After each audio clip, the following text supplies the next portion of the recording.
കാൽവരിയിലെ കുരിശിൽ തറച്ചിരിക്കുന്ന ആ ഒരു സംഭവത്തിലേക്ക്, ആ ഒരു രംഗത്തിലേക്ക് ഓരോ വ്യക്തിയുടെയും മനസ്സിനെ ഒന്ന് കൊണ്ടുപോവുകയാണ്. ഈശോയുടെ വലതുവശത്തും ഇടതുവശത്തും രണ്ട് കള്ളന്മാരെ ക്രൂശിച്ചിരിക്കുന്നതായിട്ട് ബൈബിളിൽ വായിക്കുന്നു. ഈ രണ്ട് കള്ളന്മാരും കുരിശിൽ കിടന്നുകൊണ്ട് കർത്താവിനെ നിന്ദിക്കുന്നുണ്ട്. എന്നാൽ അല്പസമയം കഴിയുമ്പോൾ ഈശോയുടെ വലതുവശത്ത് കിടന്നിരുന്ന കള്ളൻ അവൻ ഈശോയെ ശ്രദ്ധിച്ചു. ഈശോയുടെ മുഖത്തേക്ക് നോക്കുന്തോറും ദൈവത്തിൻ്റെ ആഴമായൊരു സ്പർശനം അവൻ്റെ ഹൃദയത്തിലേക്ക് കടന്നു വരികയാണ്. അവൻ അല്പസമയം കഴിഞ്ഞ് ആദ്യം കർത്താവിനെ നിന്ദിച്ച വലതുവശത്ത് കിടന്നിരുന്ന കള്ളൻ, രണ്ട് കള്ളന്മാരും നിന്ദിച്ചതാണ്. എന്നാൽ വലതുവശത്ത് കിടന്നിരുന്ന കള്ളൻ അല്പസമയം കഴിയുമ്പോൾ ഈശോയുടെ നേരെ തിരിഞ്ഞ് ഒരൊറ്റ ചോദ്യമാണ്: നീ നിന്റെ രാജ്യത്തിൽ വരുമ്പോൾ എന്നെയും ഓർക്കണം. ഒരപേക്ഷ, നീ നിന്റെ രാജ്യത്തിൽ വരുമ്പോൾ എന്നെയും ഓർക്കണം. കർത്താവ് അവൻ്റെ നേരെ തിരിഞ്ഞ് പറയുകയാണ്: Today you shall be with me in paradise. ഇന്ന് നീ എൻ്റെ കൂടെ പറുദീസായിലായിരിക്കും. കള്ളനായി തന്നെ മരിച്ചു. എന്നാൽ ഇത്തവണ അവൻ കുത്തി തുറന്നത് സ്വർഗം തന്നെയാണ്.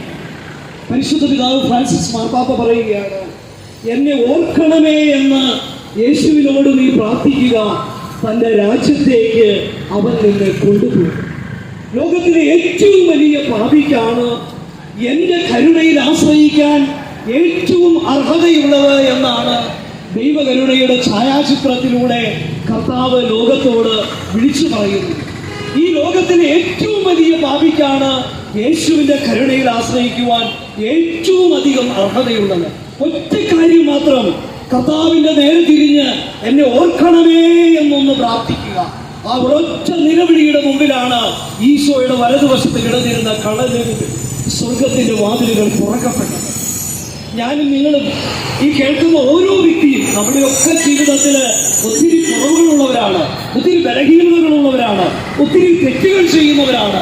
പ്രിയപ്പെട്ടവരെ, നമ്മൾ ചെയ്യുന്ന ഓരോ നന്മയ്ക്കും ദൈവസന്നിധിയിൽ പ്രതിഫലമുണ്ട്. അതുപോലെ തന്നെ നാം ചെയ്യുന്ന ഓരോ തിന്മയ്ക്കും, നാം ചെയ്യുന്ന ഓരോ തെറ്റിനും അവസാനത്തെ ചില്ലിക്കാശ് വരെ കൊടുത്തു തീർക്കാതെ ദൈവത്തിന്റെ സന്നിധിയിലേക്ക് നമ്മുടെ ആത്മാവിന് കടന്നു പോകാൻ കഴിയുകയില്ല. നാം ഓരോരുത്തരുടെയും ജീവിതത്തിൽ പാപമുണ്ട്, കുറവുകളുണ്ട്, ബലഹീനതകളുണ്ട്. എന്നാൽ യേശുവിലേക്ക് ഒരു വ്യക്തി തിരിയുമ്പോൾ അവന്റെ നേരെ തിരിഞ്ഞ് എന്നോട് കരുണയായിരിക്കണമേ എന്നൊരൊറ്റ നിലവിളി ഒരു വ്യക്തി നടത്തിയാൽ ആ വ്യക്തി അന്ന് കർത്താവിൻ്റെ കൂടെ സ്വർഗത്തിന് അവകാശിയാകും എന്നാണ് ദൈവകരുണയുടെ സന്ദേശം വിശുദ്ധ ബൈബിള് നമ്മെ പഠിപ്പിക്കുന്നു. ജീവിതത്തിൽ വന്നുപോയ സകല പാപങ്ങളിൽ നിന്നും ശിക്ഷകളിൽ നിന്നും സമ്പൂർണമായ വിടുതൽ ലഭിക്കും. ആ ഒരു വലിയ വിശ്വാസമാണ് കർത്താവിൻ്റെ കരുണയുടെ തിരുനാളിനെ കുറിച്ച് പ്രഘോഷിക്കുവാൻ, ലോകത്തെ അറിയിക്കുവാൻ ഞങ്ങളെ പ്രേരിപ്പിക്കുന്നത്. പ്രിയപ്പെട്ടവരെ, ആ കരുണയുടെ തിരുനാൾ ദിവസം എന്നെ ഓർക്കണമേ എന്നെങ്കിലും കർത്താവിൻ്റെ കരുണയുടെ നേരെ തിരിഞ്ഞ് ഒന്ന് പ്രാർത്ഥിക്കാൻ കഴിഞ്ഞാൽ ആ വ്യക്തിയുടെ ആത്മാവ് സ്വർഗത്തിന് അവകാശിയായിരിക്കും. ജീവിതത്തിൽ വന്നുപോയ സകല തെറ്റുകളും സകല കുറവുകളും സമ്പൂർണമായി ക്ഷമിക്കുന്ന കർത്താവിൻ്റെ കരുണയുടെ ചിത്രത്തിന്റെ മുമ്പിലാണ് നമ്മൾ നിൽക്കുന്നത്. ഈ ദൈവകരുണയുടെ ഛായാചിത്രത്തിന് ഇതിനൊരു ചരിത്രമുണ്ട്. ഇതൊരു പ്രത്യേകമായ സംഭവത്തെയാണ് സൂചിപ്പിക്കുന്നത്. ഈശോ ഈ ഛായാചിത്രത്തിലേക്ക് നോക്കുമ്പോൾ തൻ്റെ തിരുവിലാവിലെ മുറിവിലേക്ക് നോക്കാൻ ഈശോ സകലരെയും ക്ഷണിക്കുന്നതായിട്ട് കാണുകയാണ്. എന്താണ് ഈശോയുടെ തിരുവിലാവിലെ മുറിവ് ലോകത്തോട് പറയുന്നത്? എന്താണ് ദൈവകരുണയുടെ ഛായാചിത്രം ലോകത്തോട് പറയുന്നത്? ചരിത്രകാരനായ ജോസഫൂസ്, ഇത് ഒരു ബൈബിളിൽ മാത്രമുള്ള സംഭവമല്ല.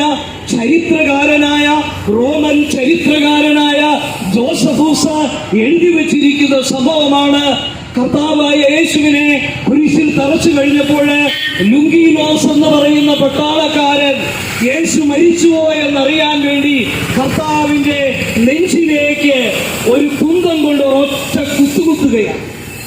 ഒരു ആരോഗ്യവാനായ ഒരു പട്ടാളക്കാരന്റെ ഒരു ത്രസ്റ്റാണ് കർത്താവിന്റെ നെഞ്ചിലേക്ക്. ചരിത്രകാരനായ ജോസഫസ് എഴുതി വെച്ചിരിക്കുകയാണ്, അവിടെ നിന്ന് രക്തവും വെള്ളവും പുറത്തേക്ക് ഒഴുകി. ആ കുത്തിയ ഏതൊരു പട്ടാളക്കാരനാണോ യേശുവിന്റെ നെഞ്ചിലേക്ക് കുത്തിയത്, അവന്റെ ഒരു കണ്ണിന് കാഴ്ചയില്ലായിരുന്നു. ആ കണ്ണ് ആ നിമിഷം തന്നെ സമ്പൂർണമായി സൗഖ്യപ്പെട്ടു എന്ന് ചരിത്രത്തിൽ എഴുതി വെച്ചിരിക്കുകയാണ്. ഇതാണ് ക്രിസ്തുവിന്റെ കരുണ എന്ന് പറയുന്നത്. കർത്താവിനെ കുത്തുന്നവരോട് പോലും കരുണ കാണിക്കുന്ന കർത്താവിന്റെ മഹനീയമായ സ്നേഹത്തിന്റെ മുമ്പിലാണ് നാം ഓരോരുത്തരും ജീവിക്കുന്നത്. നമുക്ക് യേശുവിനെ നിന്ദിക്കാം, നമുക്ക് യേശുവിനെ പരിഹസിക്കാം, നമുക്ക് യേശുവിനെ തള്ളിക്കളയാം. പക്ഷേ യേശുവിനെ നാം തള്ളിക്കളഞ്ഞാലും യേശുവിന്റെ നെഞ്ചിൽ നാം കുത്തുമ്പോഴും നമ്മോട് കരുണ കാണിക്കുന്ന വലിയ കാരുണ്യത്തിന്റെ മുമ്പിലാണ്, യേശുവിന്റെ മഹനീയ കരുണയുടെ മുമ്പിലാണ് ഇന്ന് ഈ ലോകം നിൽക്കുന്നത്. ലോകം മുഴുവനോടും കർത്താവ് കരുണ കാണിക്കും.